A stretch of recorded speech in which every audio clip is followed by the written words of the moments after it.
Are you aware of the great Filipino flip-flop? Duterte has been swinging between pro-China and anti-China for a while now. So is he just confused, or is he a plain genius? As the US and China play a great power game, countries across the Indo-Pacific are picking sides. Democracies that are ready to trade their values may fall for China, while others who hold democracy dear are picking the US. But a certain Southeast Asian country is keeping everyone intrigued. We are talking about the Philippines, whose President Rodrigo Duterte cannot or doesn't want to choose between Washington and Beijing. Duterte has been playing a Filipino flip-flop game of his own. Sometimes he is pro-China and sometimes he is a US ally. For an outsider, it is difficult to understand if the Filipino president is a genius or plainly confused. Right now, he is behaving as an anti-China leader and has gone as far as raking up the 2016 arbitration ruling dismissing Beijing's South China Sea claims during his UNGA address. This was the first time he did so. No one can tell with a lot of certainty if Duterte will remain anti-China. The Filipino president remains unpredictable due to his flip-flops. Duterte's great Filipino flip-flops started even before he got elected as the Philippines president. In the third presidential debate of the 2016 polls in the Philippines, Duterte had promised to personally ride a jet ski and plant the Philippines flag at the Spratly Islands or the Scarborough Shoal. Both of them disputed features in the South China Sea and claimed by both China and the Philippines.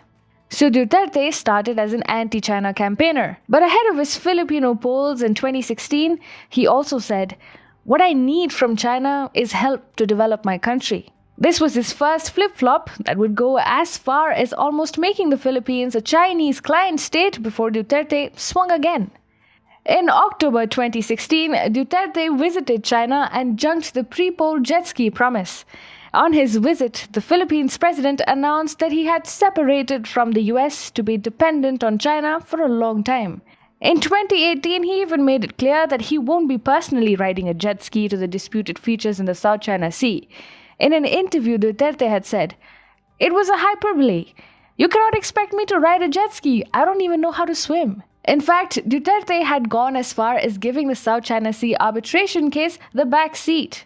On February 11 this year, the Filipino president even announced that Manila planned to scrap the US-Philippines Visiting Forces Agreement. Had the 2 decades-old VFA been scrapped, Duterte would have permanently swung towards China. But the Filipino president never makes a final choice. In June this year, Duterte decided to postpone the VFA termination, and the US was back again into business. To be fair, this about-turn wasn't entirely guided by Duterte's propensity to frequently approbate and reprobate. China actually lost an opportunity here. While the Philippines was speaking of VFA termination, Duterte realized that China wasn't mending its ways. 2 important things happened here. Firstly, the $24 billion worth of Chinese-pledged investments that the Philippines president had secured in 2016 remained slow to materialize in the Southeast Asian country. So, Duterte couldn't hard-shell the China-backed development narrative. And secondly, China remained hawkish in the South China Sea despite signs of Manila's intent to terminate the VFA. Therefore, Duterte had to swing back towards the White House. Duterte might be someone who swings both ways, but he was never really planning to sell his country off, and therefore he swung towards Washington in the background of a belligerent Beijing.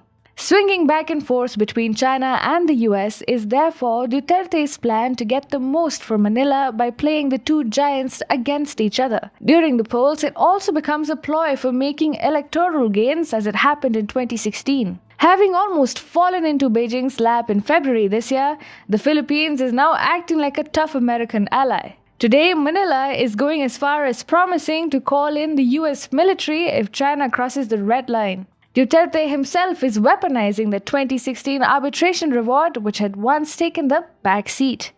Duterte told the UNGA, "The award is now part of international law, beyond compromise and beyond the reach of passing governments to dilute, diminish, or abandon." This was a veiled jibe at China. However, there is every possibility of Duterte swinging back towards Beijing. In fact, only recently he even vowed to purchase a COVID-19 vaccine to be made available by Russia or China as opposed to the Western manufacturers.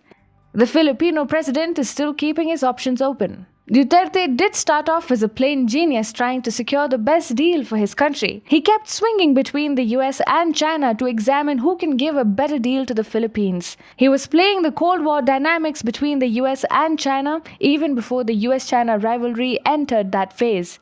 But in the present geopolitical circumstance, this is a highly dangerous game. Duterte might be naturally inclined to think that flip-flops as against rigid alliances is going to be in Manila's larger benefit, but is it so? The present geostrategic situation is highly volatile and there is uncertainty all around the Indo-Pacific. It is countries like the Philippines which will ultimately decide which way the region goes. Duterte's China pivots can be unhealthy because they can easily shift the precarious balance of power in Beijing's favor. Such flip-flop games can jeopardize the free world's position in the Indo-Pacific, including the South China Sea. Even for the Philippines itself, a free world-dominated and rules-based order is much more desirable than a new regional order led by a unipolar China.